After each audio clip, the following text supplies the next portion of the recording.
So we're out here on the Burdicks crossing road, which is also along the Black River, and this is one of the roads that is currently closed as well. So you can see we have the floodwaters coming right over the roadway, and coming over with some force and some current actually.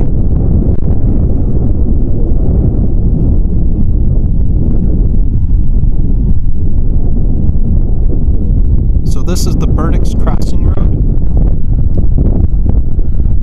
and just giving you a little bit of an idea of some of the flooding that's occurring on the Black River in this portion of the county. We're told that the water is already crested in this area, so we should see the water to start receding at some point soon.